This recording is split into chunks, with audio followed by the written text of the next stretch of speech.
사진의 모습은 2011년 동일본 대지진 때의 모습입니다. 희망이 전혀 없어 보입니다. 그런데 이런 고난과 절망 중에 일본에 있는 한 그리스도인이 소망을 노래한 찬양이 있습니다. 2012년에 발표된 하나모라는 찬양입니다. 이곳에 생명샘 솟아나 눈물 걸작 지나갈 때 머지않아 열매 맺히고 웃음소리 넘쳐 나리라. 그날에 하늘이 열리고 모든 이가 보게 되리라. 마침내 꽃들이 피고 영광의 주가 오시리라. 소망이 없는 그 순간에, 아무런 소망이 보이지 않는 절망의 순간에도, 인생의 눈물 골짜기를 지나는 그 순간에도 믿는 자들은 소망을 노래할 수 있는 줄 믿으시기 바랍니다. 한숨만 쉬는 그 순간에 그리스도인은 소망을 노래하기 시작합니다. 이 절망의 땅에도 머지않아 열매가 맺히고, 지금은 곳곳에 탄식 소리뿐이지만 언젠가는 웃음소리가 넘쳐나고, 마침내 하늘이 열리고 영광의 주가 오시리라. 우리 민족도 전쟁 중에 얼마나 많은 그리스도인들이 핍박을 당하고 눈물을 흘렸는지 모릅니다. 그 고통의 길을 지나가야 하는 그 순간에 소망을 노래하기 시작했습니다. 마침내 영광의 주가 오시리라. 저와 여러분의 삶 가운데도 영광의 주님이 오실 줄로 믿습니다. 우리 소망 되신 예수 그리스도가 저와 여러분과 함께 하시면 우리는 고난 중에도 소망을 노래하는 것입니다. 오늘 본문에 보시면 주께 힘을 얻고 그 마음이 시온의 대로가 있는 자는 복이 있나이다. 그들이 눈물 골짜기로 지나갈 때 그곳에 많은 샘이 있을 것이며 이런 비가 복을 채워주나이다. 주님으로부터 힘을 얻는 자들은 그 마음에 시온의 대로가 생기는데 그들에게 복이 있다는 겁니다. 저와 여러분의 마음에 시온의 대로가 생겨나기를 축원합니다. 여러분, 눈물의 골짜기를 믿음으로 통과하면 우리 안에 생기는 것이 시온의 대로입니다. 복 있는 사람도 눈물 골짜기를 지날 수 있다는 것을 기억하시기 바랍니다. 분명 5절에 복이 있다고 하시고는 6절에 그들이 눈물 골짜기로 지나간다는 거예요. 모든 사람이 똑같은 상황에 있지만 저와 여러분, 우리 안에 계신 예수 그리스도로 말미암아 절망 중에 고난 중에 소망을 노래하기를 축원합니다. 때론 인생 가운데 눈물의 골짜기를 지나야 합니다. 어떻게 지나느냐는 거죠. 그냥 겨우 한숨 쉬며 버티는 게 아니라는 거예요. 눈물의 골짜기를 지날 때 눈물을 흘리는 삶을 살면서도 우리 안에는 소망을 노래해야 하는 것입니다. 살다 보면 때로는 눈물을 흘려야 할 일들이 있습니다. 저는 우는 게 좋다고 생각합니다. 울 수 있는 건 건강한 거예요. 주님 앞에 눈물을 흘릴 수 있다는 거, 영적으로 건강한 거예요. 우리가 무엇 때문에 우냐는 거죠. 무엇 때문에 우냐는 거예요. 여러분, 눈물 골짜기 지나갈 때 그냥 우리를 내버려 두지 않으시고 그 골짜기 안에서 경험하는 복들이 있다는 거예요. 그곳에 많은 샘이 있을 것이며 그 안에서 복을 채워주시겠다는 거죠. 여러분 마음에 시온의 대로가 있는 사람은 결국에는 복을 누리게 되어 있다는 것입니다. 결국 저와 여러분의 마음의 문제라는 거예요. 여러분 마음에 시온의 대로가 있냐는 거예요. 제 마음에 시온의 대로가 있냐는 거죠. 시온은 예루살렘의 다른 이름입니다. 시온은 예루살렘 성전을 의미합니다. 시온의 대로라는 것은 내 마음이 성전을 향해 있다는 거예요. 내 마음이 주님께 향해 있다는 거예요. 고난 중에도 절망 중에도 내 마음에는 시온의 대로가 있다는 거죠. 마음이 중요합니다. 우리 마음에 어떤 길이 있는가 하는 거예요. 우리 마음이 원하는 가장 큰 소원이 뭐냐는 겁니다. 무슨 대로가 있냐고요. 누구든지 있습니다. 근데 그것이 주님을 향한 시온의 대로일 수 있고 세상을 향한 대로일 수도 있습니다. 하나님은 분명 우리의 중심을 보신다고 하셨습니다. 사무엘상 16장 7절에 보시면 나의 보는 것은 사람과 같지 아니하니 사람은 외모를 보거니와 나 여호와는 중심을 보느니라. 하나님이 사람을 보실 때 기준이 있다는 거예요. 하나님이 기준이 있으시다는 거예요. 하나님 이세 집에서 왕을 세우시려고 사무엘을 보내셨습니다. 다윗의 형들은 모두 초대되어 사무엘 앞으로 나아갑니다. 그런데 다윗은 아무도 부르지 않아요. 아버지 형들도 다윗을 부르지 않습니다. 다윗이 평소에 아버지 형들에게 어떤 대접을 받으며 살아왔는지 우리는 짐작할 수 있습니다. 형들만 다 왕의 후보의 자리에 나가고 자신은 들판에 홀로 있는 거예요. 만약 우리들이 그 자리에 있었다면 섭섭했을지 모릅니다. 자기만 속 빠진 것이 섭섭하고 억울했을지 모릅니다. 여러분 나 속 빠졌다고요. 나만 속 빠졌다고요. 그런데 다윗은 그럼에도 불구하고 평소에 하던 일들을 그냥 하는 것입니다. 그것도 아주 열심히 했습니다. 그냥 하는 거예요. 결국에는 누가 부르시는가? 하나님이 다윗을 부르시고는 사무엘을 통해 기름을 부으십니다. 여러분 사람이 알아주지 않는다고, 사람이 여러분을 부르지 않는다고 섭섭해할 일이 아니라는 거예요. 그냥 할 일을 하고 있으면 되는 거예요. 내게 맡겨진 일을 성실하게 감당하는 신앙이 되기를 축원합니다.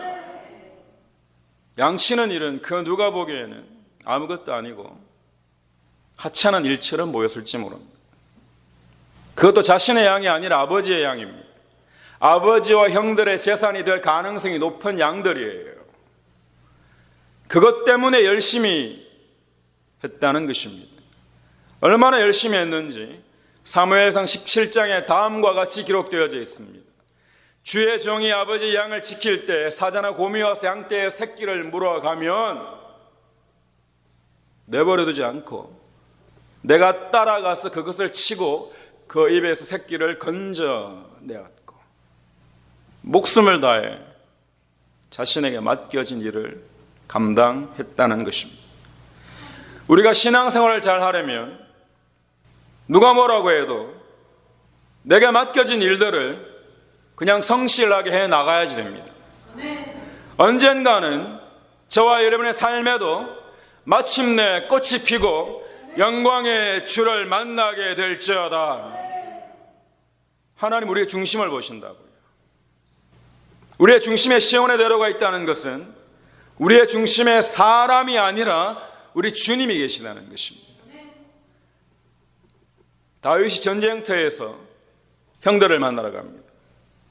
형이 반가워하기는커녕 오히려 다윗에게 화를 냅니다. 사무엘상 17장 28절에 보면 큰형 엘리압이 다윗이 사람들에게 하는 말을 들은지라 그가 다윗에게 노를 발하여 이르되 다윗 네가 어찌하여 이리로 내려왔느냐 들에 있는 양들을 누구에게 맡겼느냐 나는 내 교만과 내 마음의 완악함을 아노니 내가 전쟁을 구경하러 왔도다. 형이 한 이야기예요. 골리앗 앞에서는 한마디도 못한 형이 다윗 앞에서는 큰 소리 치는 거죠.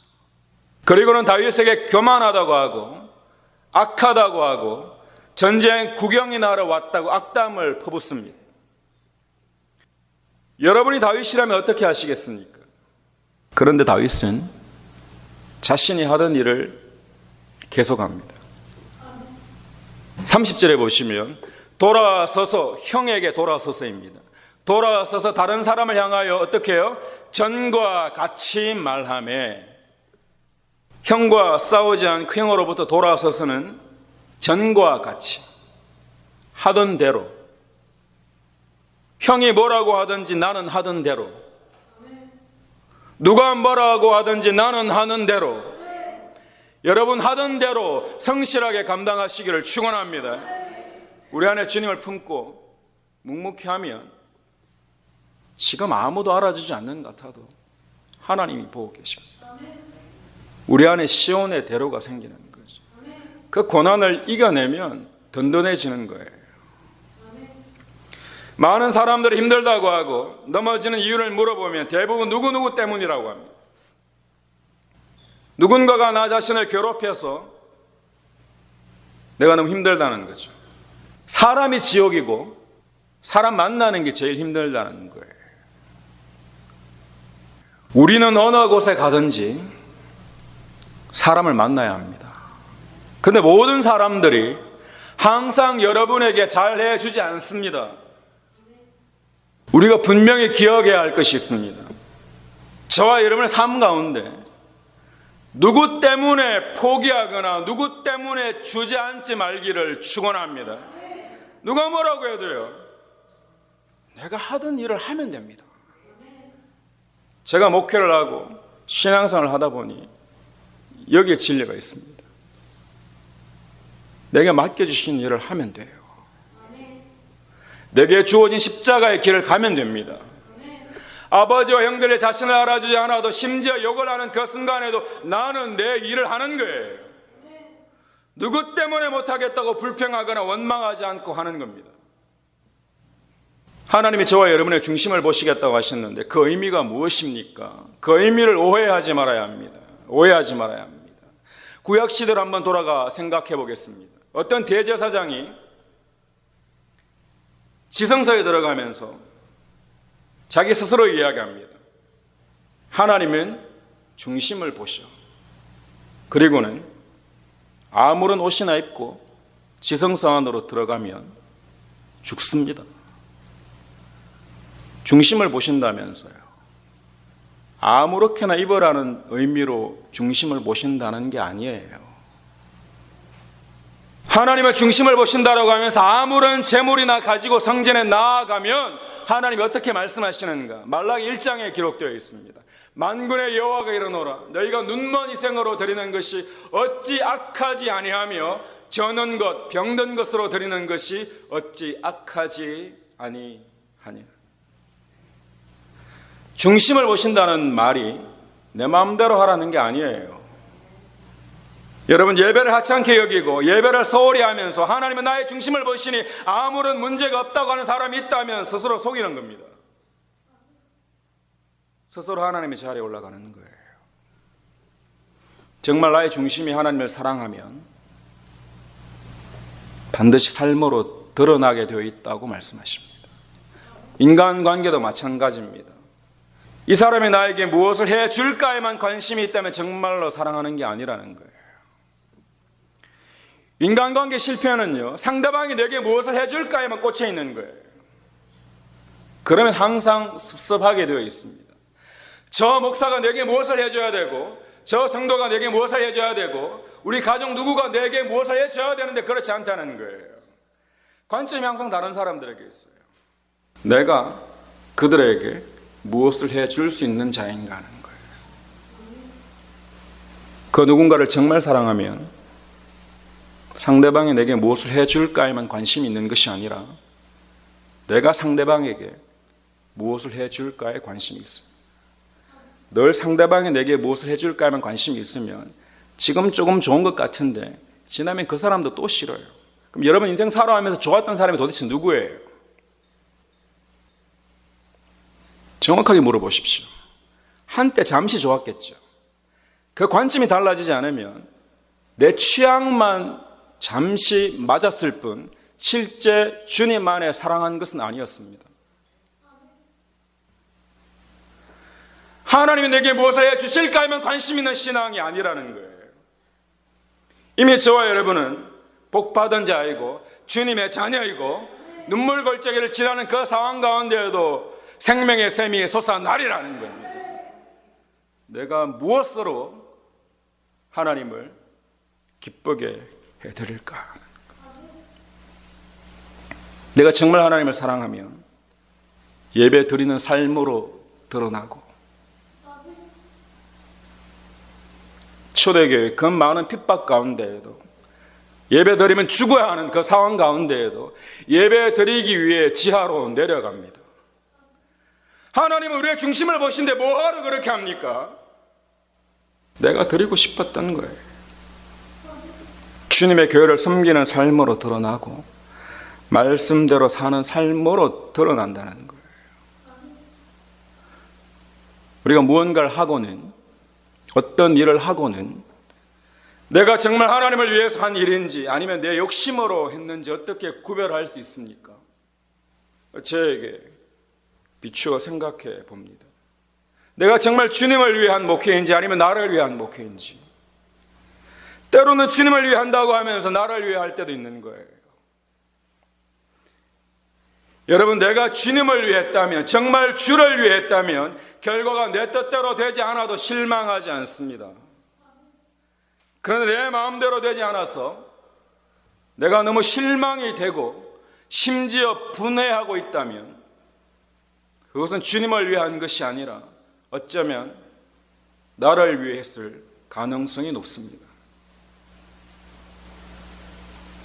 우리 자녀가 내 뜻대로 내 마음대로 되지 않아서 내가 너무 분해 있다면 그 자녀가 정말 주님 안에서 잘 되는 것이 전부가 아니라 내 뜻대로 되기를 원하는 마음일지도 모릅니다.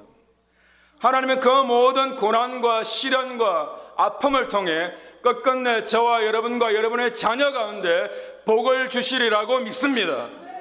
그런 믿음을 가지고 기도하는 거예요. 지금 내 마음대로 다 되지 않아도 그런 거예요. 다윗은 지금 처해진 상황에서 자신에게 주어진 일, 하찮아 보이는 일인데 그냥 그 일에 최선을 다했습니다. 형들이 왕의 후보로 불려가고 형들이 나타난 들판에 손자 남아있는 다윗을 상상해 보십시오. 다들 좋은 자리에 간 것 같아요. 나 혼자 냄새나는 양들과 함께 들판에 있습니다. 혼자 남아서 불평하거나 원망하지 않습니다. 아무도 없는 곳에서, 아무도 알아주지 않는 그곳에서 그냥 평소에 하던 대로 일을 한 것입니다. 이런 다윗을 두고 사도행전에 보면 하나님의 마음에 합한 자라고 하시는 거예요. 여러분, 뭔가 엄청난 일을 해서가 아니에요. 우리 삶의 고난과 절망의 순간에도 우리가 소망을 노래하고 그 자리에서 묵묵히 일을 해나갈 때 하나님이 기뻐하시는 자가 되는 거예요. 말씀을 정리하겠습니다. 지금 여러분이 눈물의 골짜기를 지나고 있을지라도, 우리의 삶이 고난과 절망일지라도, 세상이 너무 악한 모습으로 우리에게 보일지라도 저와 여러분의 삶 속에 반드시 생명의 샘이 솟아날 것입니다. 꽃이 피고 열매가 맺게 될 것입니다. 저와 여러분의 영광의 주님을 보는 그 날까지 오늘 하루 묵묵히 우리의 길을 걸어가기를 축원합니다. 오늘도 시온의 대로를 걸어가는 저와 여러분의 삶이 되시기를 주님의 이름으로 간절히 축원합니다.